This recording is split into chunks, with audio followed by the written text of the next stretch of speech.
بسم اللہ الرحمن الرحیم۔ دوستو السلام علیکم، میں ہوں شاد اور آپ دیکھ رہے ہیں شاد کی بات۔ اللہ رب الرحیم سے پوری امید ہے اور دعا بھی ہے کہ آپ جہاں بھی ہوں گے خوش ہوں گے اور اپنے معاملات کو ایمانداری سے خوش اسلوبی سے نبھا بھی رہے ہوں گے۔ عید قربان بڑی عید ہونے جا رہی آنے والی ہے۔ ان دنوں میں قربانی کے جانور کی ڈھونڈیاں پڑ جاتی ہیں، دیہاتوں میں گھروں میں رکھ لی جاتے ہیں۔ قربانی اتنا مسئلہ نہیں ہوتا، بچوں کو عید کے نام سے کپڑوں کا ہی شوق ہوتا ہے، لیکن بڑوں کو اس حوالے سے فکر پڑ جاتی ہے کہ قربانی کرنی ہے۔ بڑے بڑے عمرا جو ہیں وہ تو ان کے لیے اس مسئلہ نہیں ہوتا، چھوٹے بندوں کے لیے مسئلہ ہوتا ہے، انہیں لینی مشکل ہوتی ہے۔ اچھا خاصا بجٹ ہے جو اس حوالے سے پہلے ہی اتنی پوری نہیں پڑ رہی ہوتی، لیکن اوپر سے قربانی آتی ہے۔ ظاہرات سارا سال کماتے ہیں، کھاتے ہیں، پیتے ہیں، ان دنوں میں آ کے ہر کسی کی خواہش ہوتی ہے اور کوشش بھی ہوتی ہے کہ کسی طرح قربانی کر دی جائے۔ ظاہر ہے پھر اس کے ساتھ ساتھ بچوں میں بھی ایک فضا بنی ہوئی ہوتی ہے، ایک دوسرے کو کہنا پوچھنا، تم لوگ کیا ذبح کر رہے ہو، تمہارے گھر میں بکرا ہے کہ نہیں، ہم نے تو لینا ہے، ابو لینے گئے ہوئے ہیں، ابو لے کے آئیں گے، یہ وہ اس طرح کی چیزیں بچوں میں یہ مقابلے چل رہے ہوتے ہیں اور بہت سے گھروں میں مشکل پیدا ہو رہی ہوتی ہے۔ کوشش ہوتی ہے کہ کسی سے لے لی جائے، کسی سے ادھار لے لیا جائے۔ تنگوں کے نیکی تو نہیں ہوتی،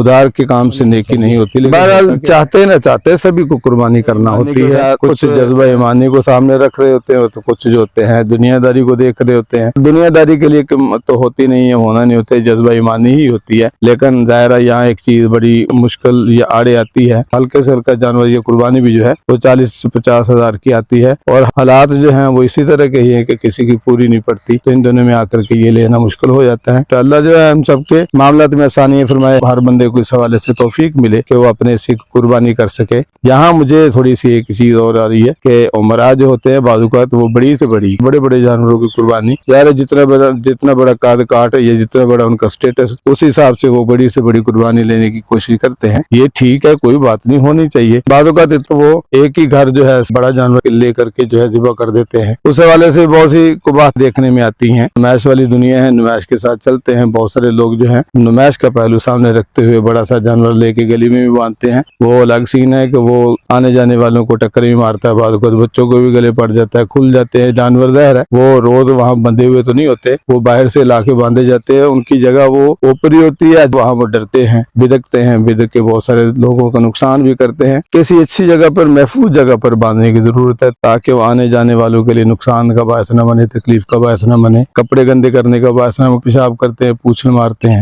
جگہ تنگ ہوتی، لوگوں کے لیے مشکل بنتی ہے۔ بچے گزرے ہوتے تو ان کے لیے بھی پریشانی ہوتی ہے، بیل کی عادت ہوتی ہے، کوئی ٹانگ ضرور مارتا ہے یا سینگ مارتا ہے تو یہ نقصان ہونے کا خدشہ ہے۔ بچوں کو بھی سنبھالنے کی ضرورت ہے، بچوں کو سمجھانے کی ضرورت بھی ہے، ان کے پاس سے نہ گزریں، یعنی باندھنے والوں کو بھی احتیاط کرنی اور دوسروں کو بھی مجبوری ہے، تو اس حوالے سے تو کچھ کہا نہیں جا سکتا، ظاہر ہے اس نے کہیں باندھنی تو ہے، تو احتیاط کرنے کی ضرورت ہے، بچوں کو بھی سمجھانے کی ضرورت ہے۔ سب کی قربانی کو اللہ تعالیٰ قبول کرے۔ اللہ میرا آپ کا حامی ناصر، والسلام۔